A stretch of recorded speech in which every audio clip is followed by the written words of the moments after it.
The apple is more than a catalogue of that which precedes us. Within its twisting, sparkling innards, I've caught glimpses of what will be. Such a thing should not be possible. Perhaps it isn't. Maybe it's as simple a suggestion.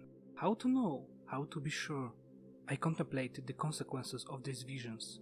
Are these images of things to come? Or simply the potential for what might be? Can we influence the outcome? Dare we try? And in so doing, do we merely ensure that which we've seen? I am torn, as always, between action and inaction, unclear as to which, if either, will make a difference.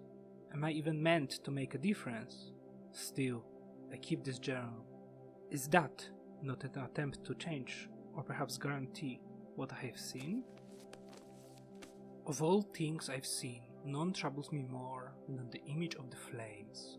Pillars so tall they seemed to pierce the heavens, the ground rumpled and shattered, mountains split and crack, great metal towers splintered, their innards strew upon the ground. And everywhere there was a screaming, a chorus so terrible that even now I feel it echoes still. What is this madness I have seen? Is it them, I wonder, those who came before? Is this where they went? Into the fire? Into the dust? Perhaps this destructive power is what the Templars seek, that they might hold it over us a common devotion. With hope would we have, then, if they held such darkness in their hands, that they could murder the world. We are obligated to hide, to be silent, to shape the course of history in secret. But some of my brothers and sisters disagree. They grow angry, insisting it is a mistake to shroud ourselves. They say it slows our work. But they do not understand the risks. To expose ourselves now would be too dangerous. I fear we will be branded madmen and attacked. So it goes, so it always has. If there's one thing I know for certain, it is that men do not learn by being told. Instead, they must be shown. They must make the connections themselves. If I say unto a man, be kind, be tolerant, be of open mind, these words will wither and die long before they affected change. It would be a waste. And so we must maintain our course. Legend speaks of a golden fleece. Could the two be related? I have further refined the metallurgic process, allowing for the production of a suit of armor, the likes of which the world has never seen. It is possessed of a great strength, yet light as to allow complete freedom. I alternate between wonder and fear. Here we have crafted something that will surely change the face of warfare, making those who wear it nigh invincible. Perhaps it was a mistake to create these pieces. I think it best to erase the formula. What if it were to fall into the hands of our enemies? The risk is too great. I have studied the ancient pagan faiths that came before this more recent obsession with a single divine creator. They seem to have focused more on the fundamental forces at play in the world around us, and less on arbitrary moral rules. The sun rises in the morning and sets in the evening. The tides ebb and flow. Grass grows, withers, dies, and then in time emerges from the ground once more. The air turns warm, then cools and back again. Some hidden energy keeps us fitted to the ground and pulls us back when we attempted to leave it. Each of these movements was represented before by a god or a goddess, each force given face, but recognized as something distinct and powerful, which is not to say there were not connections between these forces, a pantheon of individual spirits, of rules, invisible hands guiding the progress of the world around us. And so here there was the attempt to categorize, study, explain, and understand the way things work, even if it was flawed, but no more. Now we are asked to succumb to a far more simplified explanation. How naive to believe there might be a single answer to every question, every mystery, that there exists a lone divine light which rules over all.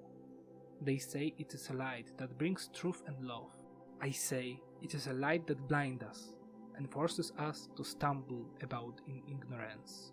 I long for the day when men will turn away from invisible monsters and once more embrace a more rational view of the world.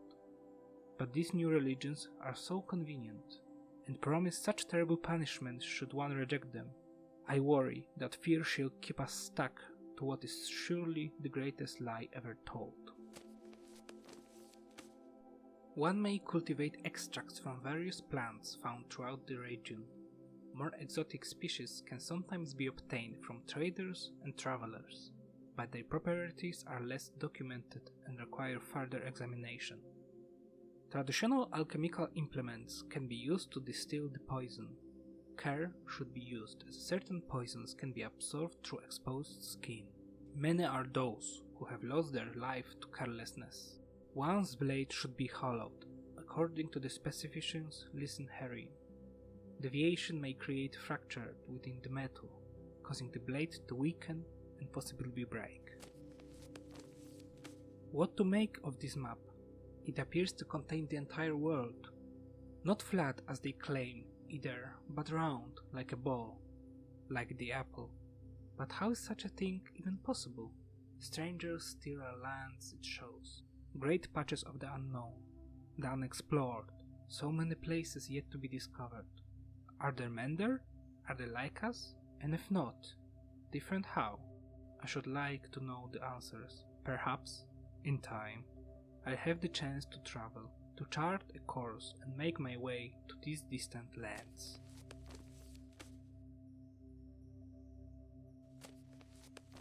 Some days I miss my family, or at least the thought of them. I never knew my parents well, despite them both having light within these walls. It was our way. Perhaps they were sad, though they shown no sign it was not allowed. For my part, so much of the youth was spent in training, there was little time left to reflect upon the separation. And so, when they were finally lost to me, it seemed no different than the passing of two strangers. Al-Mualim had been as my father, and his was a weak and dishonest love. Tough at the time it seems enough, better even, or so I thought. Some day I will have a child, such is the way of our order, and I will not make the same mistake, nor any who call themselves an assassin. We shall be allowed to love our children, and in turn to be loved. Al-Mualim believed such attachments would weaken us, cause us to falter when our lives were on the line. But if we truly fight for what is just, does love do not make such sacrifice simpler, knowing that we do so for their gain?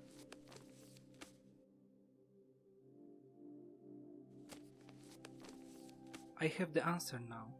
I know the truth. I shall not touch that wretched thing again.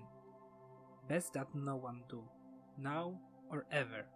I have tried, at least, to destroy it, but it will neither bend or break nor melt. Oh, the irony! I am certain if I asked, the apple would tell me what need to be done. But even the promise is insufficient. Always it holds one more gift to give. I must refrain. So it shall be sealed. We will take it to the island. Once theirs, now ours.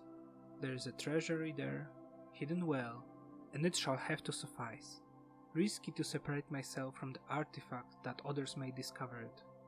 Riskier still to keep it close. In time, I will be tempted. I am weak. We all are. Who wouldn't be? Oh, the things I have seen. The tale is here, inside the text. Not between the lines, but beneath them, where only our eyes might peer. Go and see it for yourself, that you may succeed where I and the others have failed. Time marches on, bringing with it new discoveries and developments. And so, at least one day, the doorway might be opened and the message delivered. They will have their prophet. We are growing larger. More make their way to our fortress every day. Men and women, young and old, from different lands, of different faiths. Each tells a similar story, of having discovered the first part of our creed, that nothing is true. Too often, though, the revelation undoes them. They lose their morality, certainty, security. Many are driven mad. We must guide them, help them to heal. Their minds must not be filled with more fairy tales, but with knowledge instead. Let them have answers, and let those answers be difficult and complex. Such is life. Success. We have found a way to alter the structure of the hidden blade so that it can be used to launch small projectiles. It is capable of grievous damage, even from the great distance. I confess, the means by which I came about this discovery was risky, to say at least. But I have found that in small doses and with focused mind, the apple can be used without ill effect, or so I hope. The knowledge of projectile combat is now new to us, having been observed amongst our eastern neighbors, but their weapons were much larger and insufficient for our needs.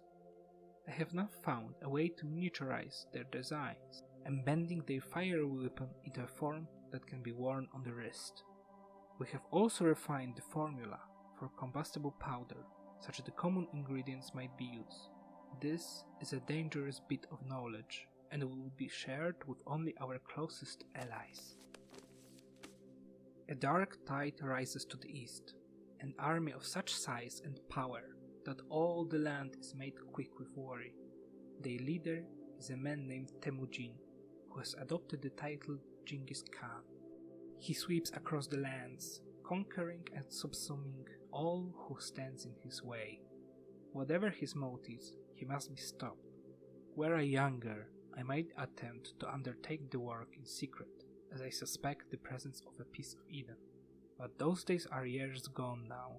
The mantle must be passed. It is time she and I spoke with our sons. We will travel there together, that they might be tested and that this threat might be stopped. Soon I shall pass from this world. It is my time. All the hours of the day are now colored by the thoughts and fears born of this realization. I know that the elements of my body will return to the earth, but what of my consciousness, my identity? That is to say, what of me? I suspect it will end, that there is no next world, nor a return to this one. It will simply be done forever. Our lives are so brief and unimportant. The cosmos cares nothing for us. For what we've done, have we wrought evil instead of good? Had I chosen to abuse the apple instead of seal it away, none of it would have mattered. There is no counting, no reckoning, no final judgment. There is a simple silence and darkness, utter and absolute. And so I have begun to wonder, might there not be a way to stop, or at least delay, death's embrace? Surely the ones who came before were not so frail and feeble as we, but I have sworn to be done with the artifact, to not gaze into its core. Still, faced as I am with the prospect of my end, what harm is there in one last look?